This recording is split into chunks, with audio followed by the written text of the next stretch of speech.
Hey everyone, and welcome back to Father TED Talks Faith in Action. Today I wanted to answer a question that somebody had sent me about liturgical colors, right? So what are liturgical colors?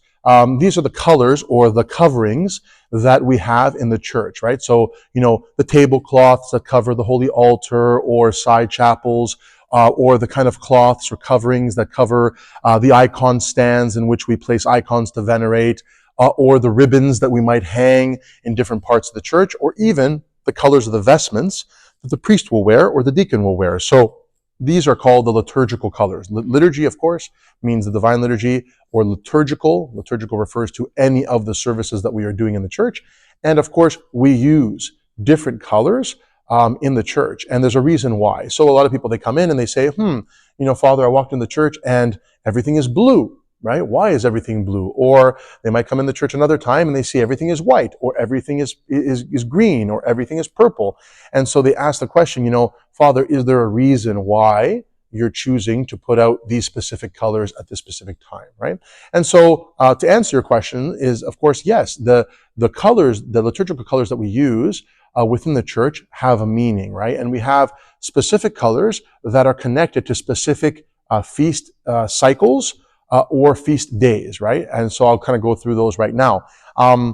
So, for example, let's start with Christ. Christ is the most important. So when we are celebrating despotic feasts or feasts of the Lord, which can be, of course, Easter, Christmas, the presentation of the Lord in the temple, any of the feasts that have to do with Christ, then usually the liturgical colors are either gold, because they're very royal, or white. Gold or white. So those are the colors that we have for both Christ and, of course, the resurrection, right? So, of course, a lot of times on Sundays, you'll have white or gold. And anytime there's a feast of the Lord, it is gold or white. That's associated with Christ and, of course, the Holy Trinity in general, but especially Christ and God.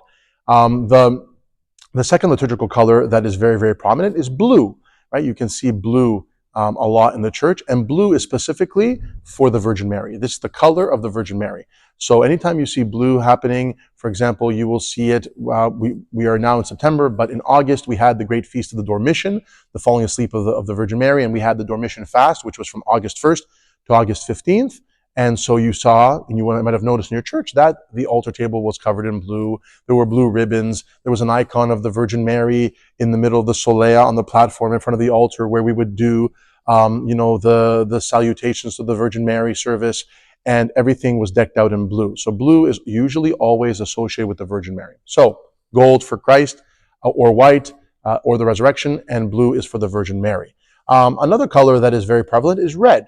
Now, red is usually, what does red make us think of? Well, usually it is the color of blood, right? So it is usually associated with the martyrs, those people who have suffered and who have died for the faith. And so usually red is brought out when we have feasts of the martyrs, different types of martyrs, St. Demetrius, St. George the Great, all these different martyrs in the church, and we will have red decked out in the church, or red draping over icons of the martyr saints. So we have that.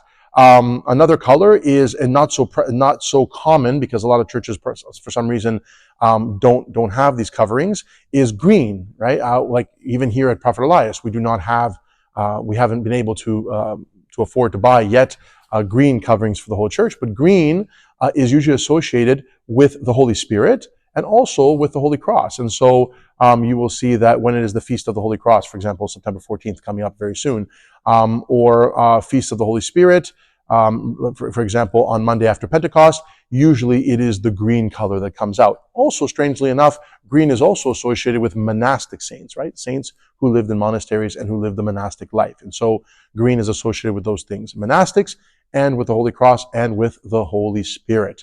There is one other main liturgical color that you might see, which is purple. Now, purple is very interesting because purple is only used during Holy and Great Lent, the Lenten season. Not during Holy Week, part of Holy Week, but not all of it, but predominantly during the Great Lenten season. Now, what is purple? Purple is associated with Christ, but it is not only a royal color, because purple was in the ancient times always worn by the emperor, and it was only worn by rich people, nobility, but also it is a somber and sad color. So during Great Lent, because in Great Lent, it is a fast that is the more serious fast of the three big ones. We are preparing ourselves for the Passion of Christ. And during the weekdays, the church is decked out in dark purple. And so you will see purple during the great Compline services during Great Lent, during the pre-sanctified liturgies on Wednesdays and sometimes Fridays, right? And so you will see purple only during that season. You will never see purple any other time of the year, only during Great Lent.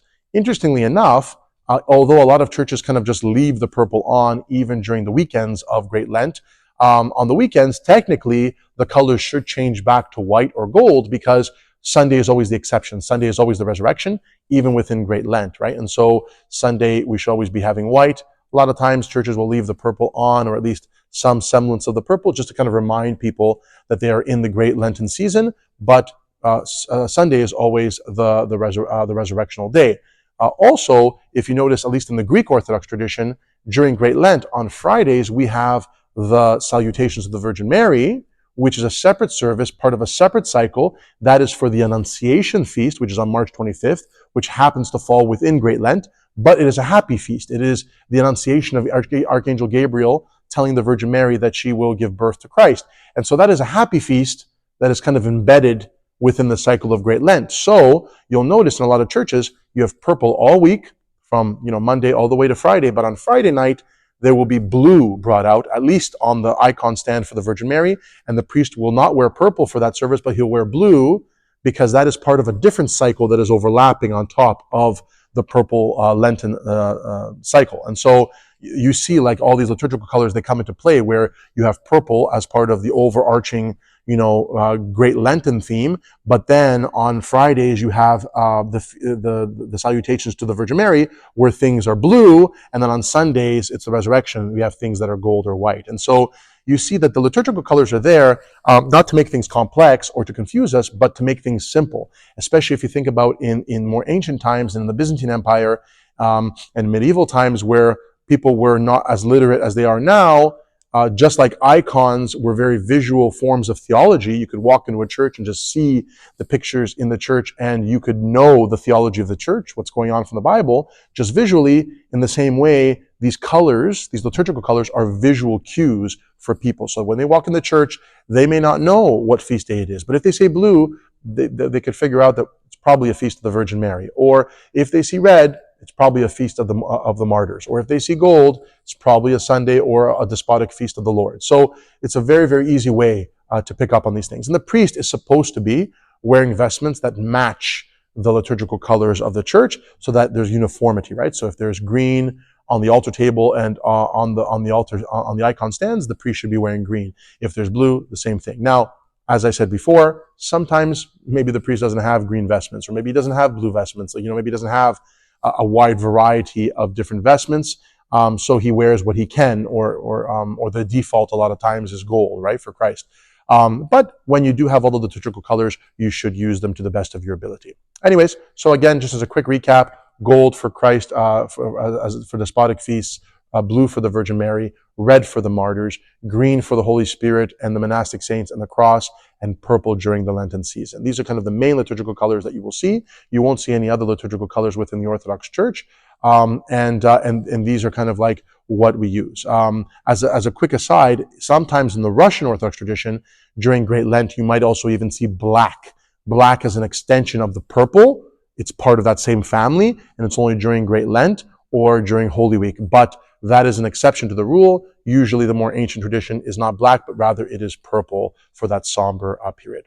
Anyways, that's all I have for the liturgical colors. I hope it was useful, and I hope to see all of you again in the next couple of weeks. Till then, take care and God bless.